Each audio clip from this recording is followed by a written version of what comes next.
How bad of a look is this for Ty Gibbs, especially given the fact that these are his teammates that he's dealing with? Well, Ben, it was a terrible look. There's no sugarcoating it. As Noah Gregson perfectly said, not Joe Gibbs racing, Ty Gibbs racing. I think he put that as perfect as anyone could put it, because Ty Gibbs was really just thinking of himself in the moment. And like, as you said, he was already locked in the Phoenix on points. He took Brandon Jones and Sammy Smith 3 wide there, which led to Sammy Smith spinning out. He could have had the 18 there in the owners championship, and then obviously what he did on the final lap there to Brandon Jones, totally uncalled for. And I don't think there's nothing wrong with a bump and run or anything like that, but to do a dump and run, it's bad enough when you do it to a driver who's not your teammate, but it's even worse when you do it to a teammate.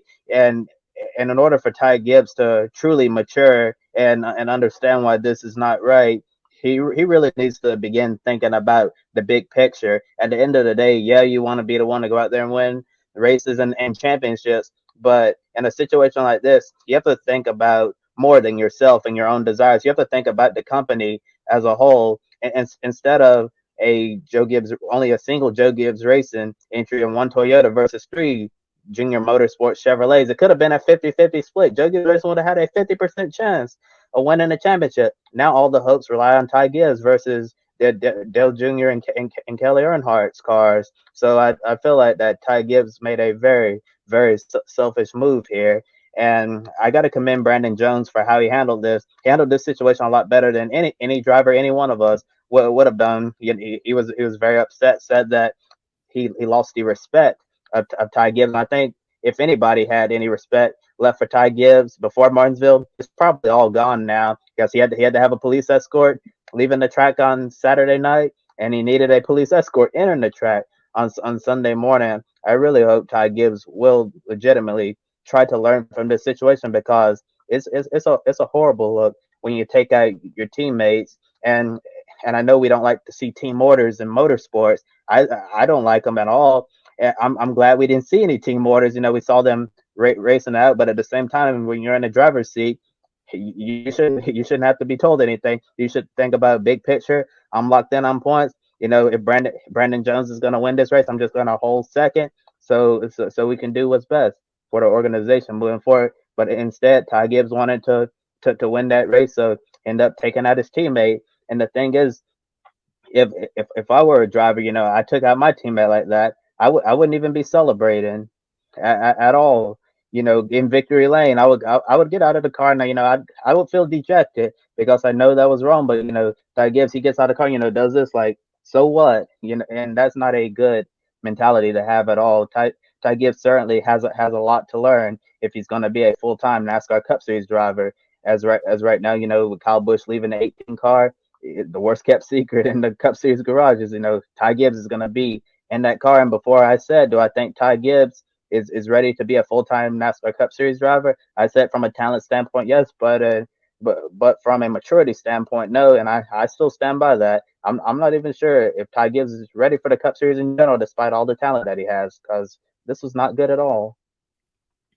No, it was not, and I completely agree with that. I think Ty's talent is, unquestioned at this point. He has earned the right to be in those discussions for a Cup Series seat based on his talent alone. But when you look at the maturity level, it's laughable to me when he says, like, I didn't really mean to turn Brandon around. Like, I mean, he slammed into him going into the corner before they even got to the corner. I mean, if he had really just meant to shove him up the track or whatever and didn't mean to turn him around, he would have gotten out of the car and would have given a much more sincere apology there if that had been an honest mistake. I think that it's very difficult for anybody to take that seriously when he says that. I see Adam's here in the chat room saying he agrees with you, Kobe, 110%, as do I. And honestly, I've never really talked about this on the air. I tend to live out my faith a little bit more privately than Ty Gibbs does, but I do share Ty Gibbs's faith. And I think that it's great that he, gives credit to his Lord and Savior after every win, and seems to have a very deep faith base for himself.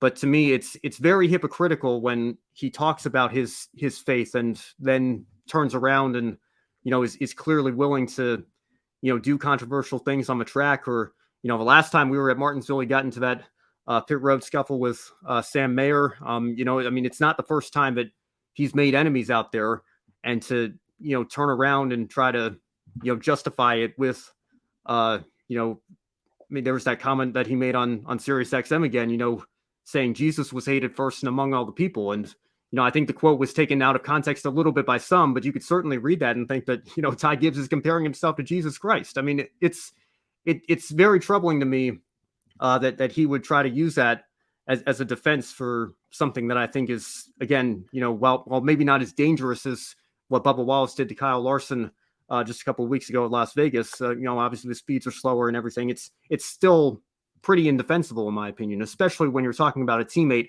And that doesn't even get into the whole points situation that we were talking about here, because Ty was already locked in on points. He was going to be in championship 4 no matter what. And, you bring up another good point as well, Kobe. I'm not a fan of team orders either.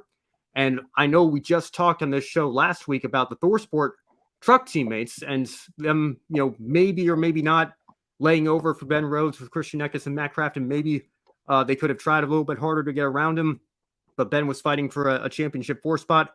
So I have no problem with Ty Gibbs racing for the win. In fact, I welcome Ty Gibbs racing for the win and trying to beat his teammates, regardless of, whether or not they're trying to clinch a championship 4 spot. I wouldn't have been a fan if Gibbs had gotten on the radio and said, like, we got to make sure the 19 wins this race or the 18 wins for the owners championship or whatever. I wouldn't have been a fan of that, but there needs to be a medium between team orders and Ty Gibbs saying, screw it, I don't care if it's a teammate. I don't care if, Brandon Jones is going to Junior Motorsports next year and he's only my teammate for one more race. To do what he did, I think definitely crossed the line. And I think, I'm absolutely with you, Kobe, as well. He completely lost the respect of a lot of people on Saturday. And I think it's going to be very hard for him to earn that respect back. And when he gets into that 18 car next year, you better believe the Cup drivers aren't going to put up with that at all. I think the Xfinity drivers certainly are tired enough of it already. And, I know he's already doing some Cup starts this year with 2311, and he's shown speed there as well. So he's, like we said, his talent is amazing, and he's going to be a superstar of his sport one day, but he has to learn how to reel things in a little bit.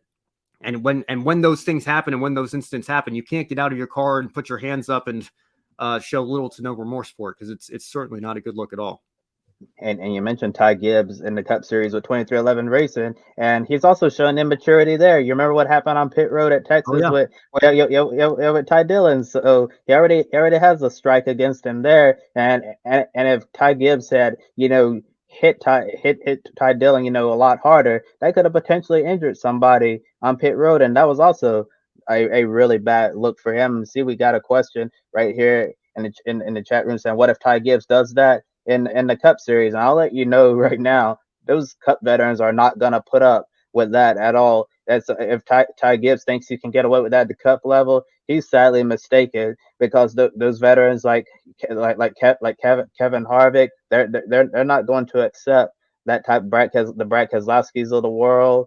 They're really not going to like that at all. And at some point, Ty Gibbs is going to mess with the wrong person. It's not going to be like the fight he had in the Martinsville spring race with Sam Mayer, where he, I guess, got the upper hand because Mayer ended up with a black eye. He's going to mess with the wrong Cup driver, and they're going to teach him a lesson, and he's probably going to get a whooping, and he's going to be on the losing end of that one. Yeah, you're absolutely right. That's a great point you bring up with, Ty Dillon as well. That could have ended very badly. And, one other point I want to make here, and I think we'll get into this a little bit later on, because I know we're going to talk about the Championship 4 and the fact that AJ Allmendinger missed out on it and everything. My father is, not nearly into, the sport as I am. I wouldn't even know if I'd call him a casual fan. Like, he'll watch it if it's on, but he certainly hasn't followed it as closely as I have since I was a little kid and just starting to get into it. He watched the end of the race with me because it was on big NBC, and we were watching it together, and I called it. I said, as soon as they took the white flag, the 54 was going to send the 19 to the moon, and that's exactly what he did.